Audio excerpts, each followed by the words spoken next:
How does a girl from a small Southside Chicago apartment end up on the world stage? My story begins with family. My parents, Fraser and Marion, and my brother Craig.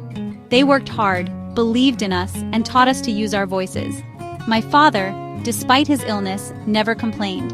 My mother made sure we felt safe and challenged. I learned to read early, to ask questions, and to speak up. The South Side taught me resilience and the value of community. Sometimes the world judged me before knowing me because I was a black girl. That only made me more determined. I learned discipline, goal setting, and that my voice mattered, even if it shook. I wanted to show what a girl from my community could achieve. My family's love and belief in me became my foundation. The South Side gave me my roots and my wings. That's where my journey of becoming truly began.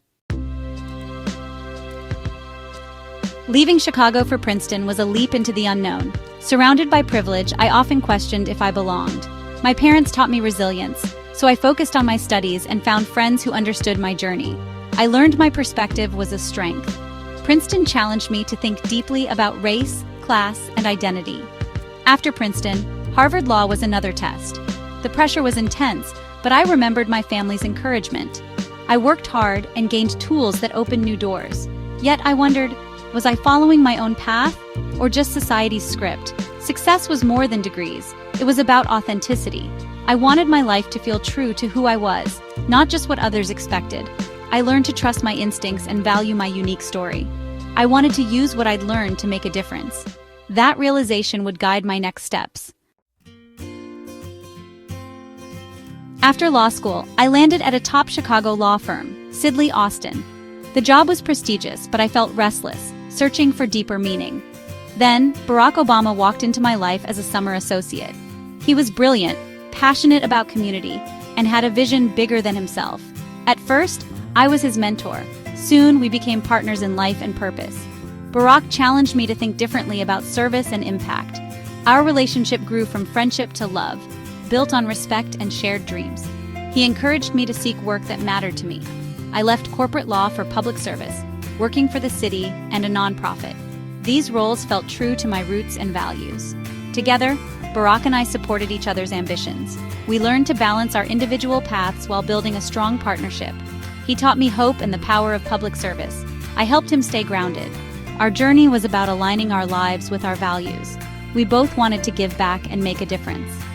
Our love story was also a story of becoming, together and as individuals. We learned, grew, and built a life that felt authentic. That partnership shaped the next chapters of my journey. When Barack ran for president, our world changed overnight. Suddenly, we were in the national spotlight, every move scrutinized. I had to balance being a public figure and a mother to Malia and Sasha. Protecting their childhood became my top priority. Becoming First Lady was an honor, but there was no guidebook. I defined the role for myself, focusing on issues close to my heart: military families, healthy kids, and girls' education. These initiatives reflected my values and experiences. Life in the White House was both a privilege and a challenge. My mother moved in, grounding us with love and normalcy. Friendships and family kept me steady amid the pressures. I learned new forms of resilience and self-care. I tried to be authentic, sharing both joys and struggles.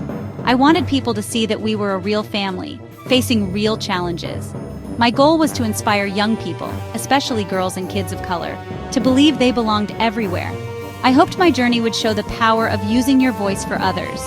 The White House taught me about strength, service, and staying true to myself. I learned that leadership is about lifting others up. My time as First Lady was a profound chapter in my becoming. It showed me the impact of living with purpose.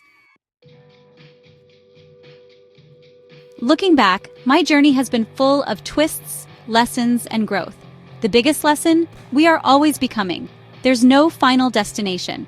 Resilience shaped me. Setbacks made me stronger. Staying true to myself, even when it was hard, was essential.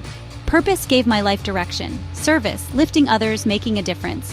Our stories matter, even with imperfections. Each of us is a work in progress, always evolving.